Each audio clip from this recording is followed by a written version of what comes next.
With Steam Next Fest well underway, I'd like to take just a few minutes of your time to highlight some of my favourite demos I've played so far. Anyone that's watched my content before knows that I enjoy a wide variety of genres, so this video contains recommendations from super wholesome, cute and relaxing experiences to gritty Souls-likes. Each and every one of the games I'm going to mention is well worth your time though, so please do check some of them out or give them a wishlist if they look like your thing. The first game I'd like to highlight is called Mio Memories in Orbit. This one has been in a few of the Summer Games Fest showcases this year, but I've been looking forward to it for a while now. The Next Fest demo is everything I hoped it would be. I'd describe it as a kind of spiritual Metroidvania. I found myself entranced while playing, with the beautiful music and audio meshing together really nicely with the fluid movement and combat. What I found really interesting though was that there was no easily accessible map, which I know isn't exactly new for the genre, but you could get a quick glimpse of the map at specific locations.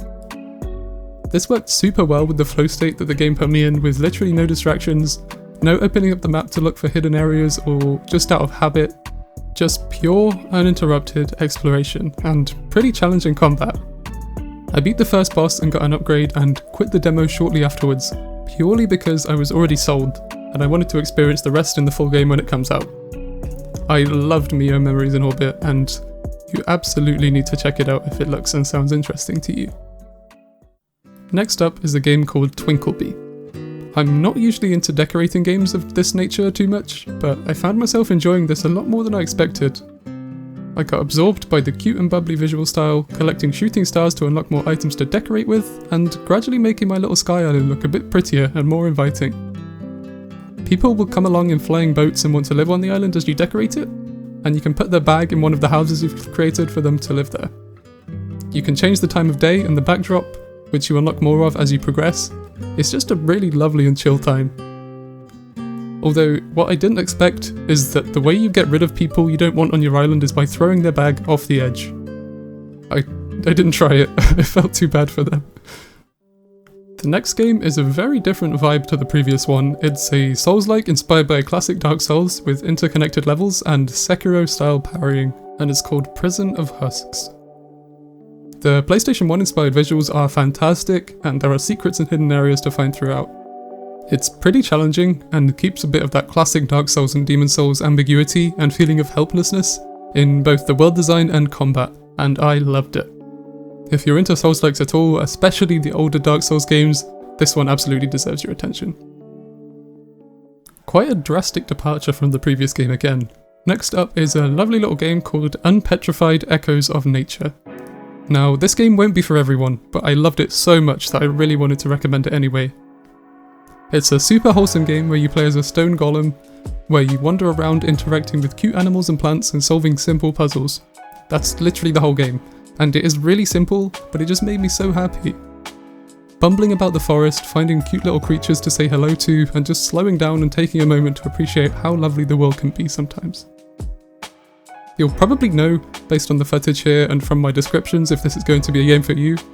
It has some pop-in and it doesn't run too well at the moment, but I could overlook all of that because it was just such a lovely experience. Unpetrified Echoes of Nature is a beautiful game, and one that I've already recommended to my partner. I know she will love it. It's simple and straightforward for people that are totally new to gaming, but also just a wonderfully calming journey for people like myself that have played countless hours of games in their lifetime. So, go and switch off from the world and make friends with some cute forest creatures. The final game I'd like to recommend that I've played during Steam Next Fest is Ninja Gaiden Ragebound. If you've watched some of my previous videos, you may be aware that Blasphemous 2 is one of my favourite Metroidvanias of all time, and so of course I was going to be excited to play this game from the same developer. Ninja Gaiden Ragebound is much more of an arcade-like experience than their previous games, but once you accept that and get used to the way it wants you to rapidly keep making progress rather than focusing on exploring, it's actually a really fun time. It keeps the gorgeous pixel art of the Blasphemous games, but morphs the methodical side-scrolling combat of Blasphemous into a much more fast-paced rollercoaster ride of platforming and boss fights. There are various difficult challenges to undertake in each level, giving a ton of replayability, and the movement feels great. I'm really looking forward to playing the full game. So those were just a select few of some of the best demos I've played in the Steam Next Fest so far. I'm still playing through some of the games that have caught my attention, so I'm sure there will be quite a few more that I end up loving as I play through some more demos over the weekend, but I wanted to highlight some of my favourites so far, so you still have a chance to check out some of them before the next fest is over. Let me know in the comments which demos you've enjoyed the most so far, and if any of them line up with my picks. If you enjoyed this video, please do give it a like and consider subscribing. I love to talk about fun and unique indie games whenever I get a chance, and as you can probably see from this video, I enjoy a wide variety of genres. Have a wonderful rest of your day, and I will see you all soon.